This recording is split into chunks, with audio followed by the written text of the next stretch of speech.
2 ముద్దలు తినగానే ఎక్కిళ్లు వచ్చేస్తాయి. వెంటనే ఓ గ్లాస్ నీళ్లు తాగేస్తారు. కానీ తినేటప్పుడు, తిన్న తరువాత నీళ్లు తాగకూడదు. యాసిడ్ పల్చగా అయిపోతుంది. మనం నేర్చుకున్న ఒక పెద్ద తప్పు తినేటప్పుడు మంచినీళ్లు తాగడం. అసలు భోజనం చేసేప్పుడు నీళ్లు లేకుండా ఎవరూ తినరు.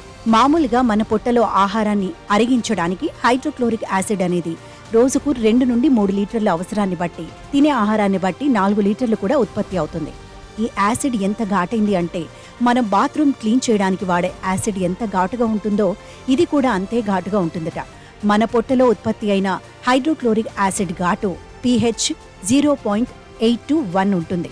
పొట్ట అంచుల వెంబడి జిగురు ఉత్పత్తి అవుతుంది. ఆ జిగురుతో పాటు కొన్ని ఎంజైమ్స్ అనేవి కలుస్తాయి. అప్పుడు దీని pH 0.8 నుంచి 1.2 వరకు మారుతుంది.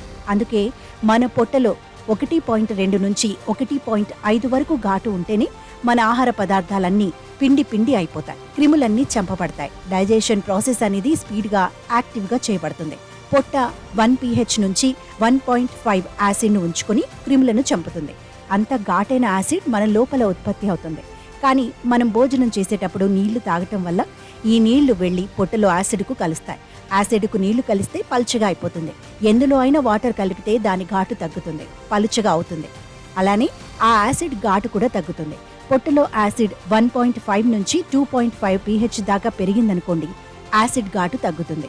యాసిడ్ ఘాటు తగ్గే కొద్దీ డైజెషన్ స్లో అవుతుంది. 2.5 pH కంటే కూడా ఇంకా ఎక్కువ నీళ్లు తాగితే డైల్యూట్ అయిపోయి డైజెషన్ ఆగిపోతుంది.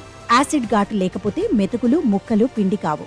తినేప్పుడు, తిన్న తర్వాత పావు లీటర్ తాగితేనే డైజెషన్ ప్రాసెస్ 20 నిమిషాలు ఆగిపోతుందని సైంటిఫిక్ గా ప్రూవ్ చేశారు. అంటే మనం తినేటప్పుడు తాగిన గ్లాస్ నీళ్లు వెళ్లి యాసిడ్ మీద పడుతున్నాయి.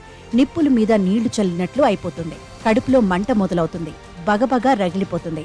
లోపలి చర్మం పాడైపోతుంది. యాసిడ్ ఘాటు పెంచడానికి పొట్ట మళ్లీ హైడ్రోక్లోరిక్ యాసిడ్ను ఉత్పత్తి చేస్తుంది. దీనికి 20 నుంచి 25 నిమిషాలు పడుతుందట.